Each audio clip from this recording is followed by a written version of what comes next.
सभी को जय मसीह की। प्रभु यीशु के नाम सब सभी को इस वीडियो में स्वागत करता हूं। तो आइए प्रभु की दास बिशप अमित सिंह के माध्यम से एक वचन को सुनते हैं। लाइफ चेंजिंग डिवाइन एक्सपीरियंस है जिसको एक बार पा लिया तो उससे उसको खोने का मन नहीं होता है, उस पर बने रहने का मन होता है। मुझे नहीं मालूम कभी आपको ये जॉय और पीस मिला भी कि नहीं मिला है, परंतु जब आप इसको अनुभव कीजिएगा तो आप अपने आप को एक अनोखा व्यक्ति समझिएगा। फिर तुम्हारे कपड़े फटे हैं, तुमको खाने को नहीं मिला, तुमको कोई अप्रिशिएट नहीं कर रहा है, सब कुर्सी पर बैठ के खा रहे हैं, आप ऐसी दीवार में टिक के खड़े खड़े खा रहे हैं, आपको जरा भी टेंशन नहीं लगेगा, because the peace is there. और नहीं तो देखो सब टेबल में बैठ के खा रहे हैं और मेरे को कोई बोल भी नहीं रहा है बैठने के लिए। कितने आप स्वार्थी लोग हैं? आप तनाव में आ जाएंगे, नहीं खाते जाओ, आज उपवास। तो किसका नुकसान होगा आप भी बताइए, है ना? ये जो टेंशन पूर्ण जिंदगी है वह हमारे लिए इसलिए है क्योंकि हमारे अंदर परमेश्वर की शांति नहीं है।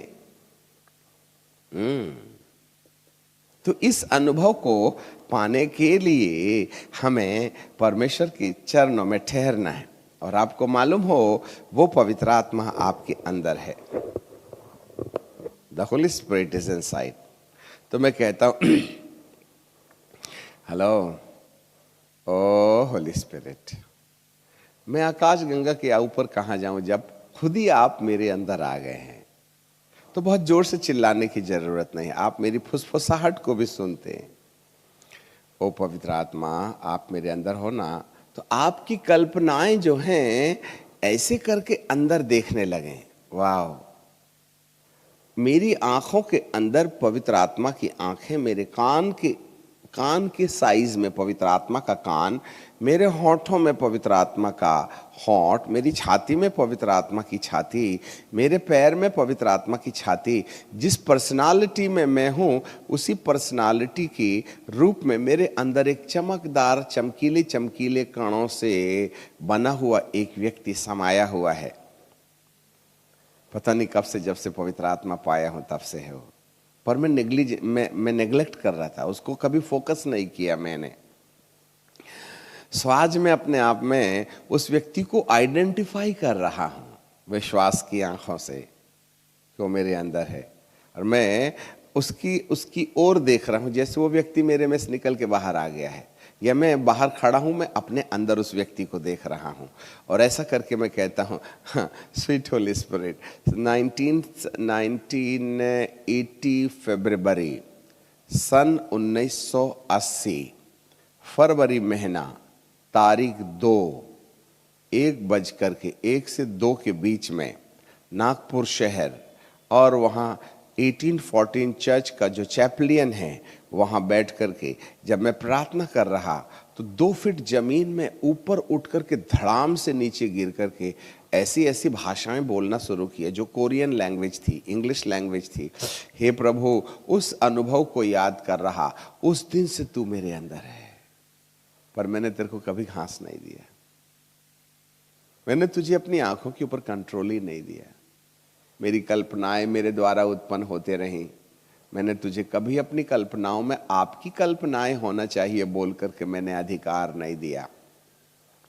हे पवित्र आत्मा, आज आप जो मेरे अंदर हैं, आपसे मैं सहर्ष प्रार्थना करता हूं कि आप मेरे अंदर उस शांति को, उस आनंद को जो पवित्र आत्मा से होता है मेरे अंदर क्रिएट कीजिएगा, पैदा कीजिएगा। वाह, थैंक यू। आज वो इस शिक्षा को देते समय जो ओरिजिनली मैं ड्रामा कर रहा हूं अपने लिए, उसमें रियलिटी है, उसमें सच्चाई है। होठों से निकलने वाले सारे शब्द एक्टिवेट हो रहे हैं मेरी जिंदगी के अंदर, और मैं कहता हूं थैंक यू होली स्पिरिट। आप मुझे अपने राज्य से, अपने राज्य को, पवित्र आत्मा अपने राज्य को जो मेरे अंदर है परंतु अब तक डीएक्टिवेटेड था, अक्रियाशील था, उसको एक्टिवेट कर दीजिएगा, उसको क्रियाशील कर दीजिएगा। Let me experience thy peace and joy, God, the Holy Spirit who is living inside of me. Please.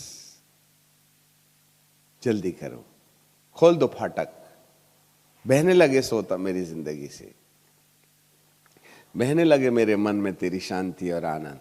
वो उत्तेजना पैदा हो जाए जिस उत्तेजना के कारण ये दो एमाउस के रास्ते में जाने वाले लोग तत्काल उठे और रातों रात यरूशलेम जिस चेलों के पास पहुंचकर उन्होंने गवाही दी कि हमने उसको देखा और उसने हमारे साथ एक घंटे की क्लास लगाई।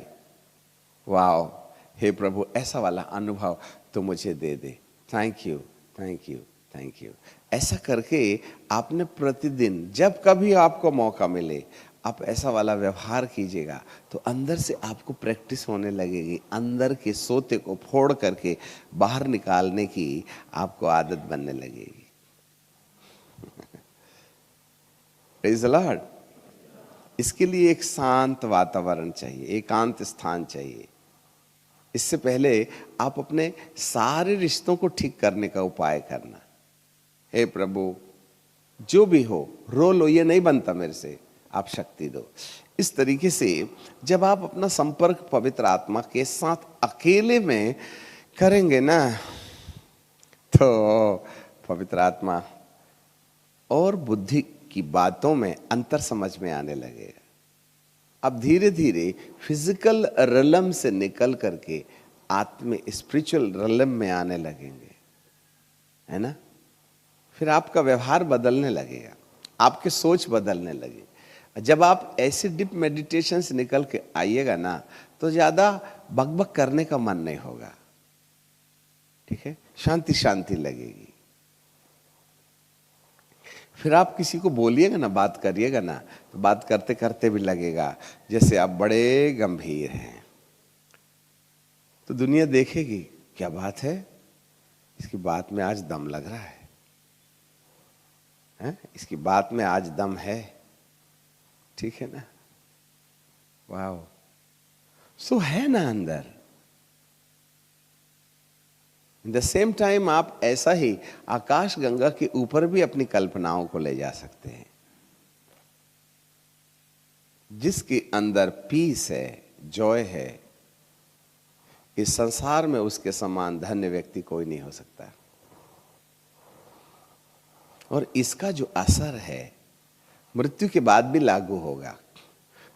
आज समय हमारा खत्म हुआ है, पर शाम को कैसे ये जॉय एंड पीस इस संसार में तुम्हें एक अनोखा व्यक्ति बना देगा, और यही जॉय और पीस है मृत्यु के बाद तुम्हारे लिए कैसे अनंतकालिक संपत्ति तुम्हें दे जाएगा। हाँ, आज हम मम्मी से बातचीत कर रहे थे तो 2 मिनट के लिए कि मृत्यु के पहले जिस हालात में व्यक्ति मरता है वो हालात उसके लिए अमर हो जाती है। यदि मैं चिड़चिड़ा के मृत्यु को देख रहा हूं तो मेरी आत्मा और आत्मा के दिमाग में ये चिड़चिड़ाहट अमर काल के लिए अमर हो जाएगी। यदि मैं बीड़ी पीने की हालात में मर रहा हूं तो मेरी आत्मा के और आत्मिक दिमाग में ये बीड़ी अमर हो जाएगी। इसलिए मृत्यु के पहले हर एक व्यक्ति का सामना परमेश्वर के राज्य से होना जरूरी है। तो आप अपने अमर काल के जीवन में मृत्यु के पहले वाले जीवन को अमर कर दीजिएगा। अब मुझे नहीं मालूम आप क्या अमर करना चाहते हैं। चिड़चिड़ाहट, बैर, गुस्सा, लोभ लालच, ये किंगडम ऑफ गॉड जिसमें राइचियसनेस, पीस एंड जॉय है, ये 3 दांते वाली चाबी को बाईपास मत करो। वो इस लोक में भी आपके लिए फायदेमंद है और आने वाले लोक में भी स्वर्ग का ताला खोलने के लिए यही 3 दांते वाली चाबी काम